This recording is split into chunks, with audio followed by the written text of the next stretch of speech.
राजस्थान का जयपुर गहनों के कारोबार के लिए देश विदेश में मशहूर है। यहाँ के ज्वेलर दुनिया भर में अपने महीन और जटिल काम के लिए जाने जाते हैं। देश के आभूषण उद्योग में खास जगह रखने के नाते जयपुर के ज्वेलर केंद्रीय बजट से इस सेक्टर के लिए खासी उम्मीद कर रहे हैं। ज्वेलरों का मानना है कि कई खरीदार गांवों में आते हैं, वे नकदी में खरीदारी करते हैं। अभी एक शख्स से एक दिन में 2 लाख रुपए तक नकद लेन देन किया जा सकता है। ज्वेलरों की मांग है कि ये सीमा 10 लाख रुपए तक बढ़ाई जानी चाहिए। उनका कहना है कि इससे लेन देन आसान होगा और गांवों से आने वाले खरीदार उत्साहित होंगे। डिमांड ये है कि सरकार से है कि सरकार ने है ना हमारे ट्रेड के ऊपर में 2 लाख तक की कैश बैंक की छूट दे रखी है। सबसे बड़ी बात है कि आज गोल्ड 2 लाख रुपए में क्या आता है। आज 30 ग्राम सोना भी 2 लाख रुपए का नहीं आता है।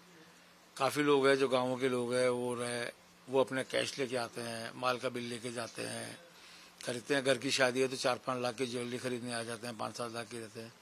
उनके पास तो किसानों का पैसा है, वो कैश ही लेके आएंगे।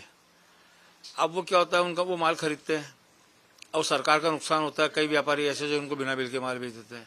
तो मैं समझता हूँ ज्वेलरी ट्रेड के अंदर में कम से कम 10 लाख रुपए की कैश बाइंग की छूट, कैश सेल की छूट होनी चाहिए।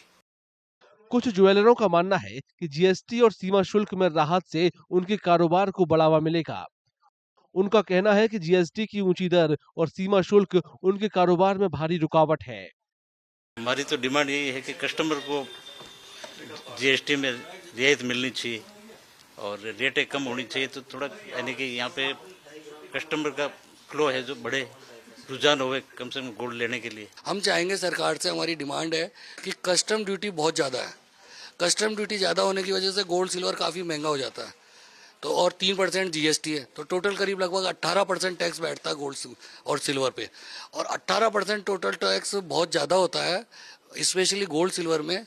इसको थोड़ा कम किया जाए।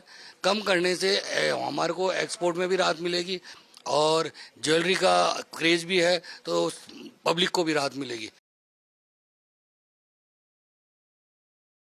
केंद्र की एनडीए सरकार पहला केंद्रीय बजट पेश करने जा रही है।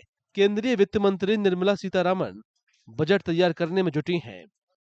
जयपुर के आभूषण कारोबारी बजट से उदार नजरिए की उम्मीद कर रहे हैं। उन्हें उम्मीद है कि उनकी आवाज सत्ता के गलियारों में सुनी जाएगी। अगर आप ये वीडियो YouTube पर देख रहे हैं तो हमारे चैनल को सब्सक्राइब करें और बेल आइकन को दबाना ना भूलें। अगर आप Facebook पर ये वीडियो देख रहे हैं तो हमारे पेज को लाइक करें। अगर आप ये वीडियो YouTube पर देख रहे हैं तो हमारे चैनल को सब्सक्राइब करें और बेल आइकन को दबाना ना भूलें। अगर आप Facebook पर ये वीडियो देख रहे हैं तो हमारे पेज को लाइक करें।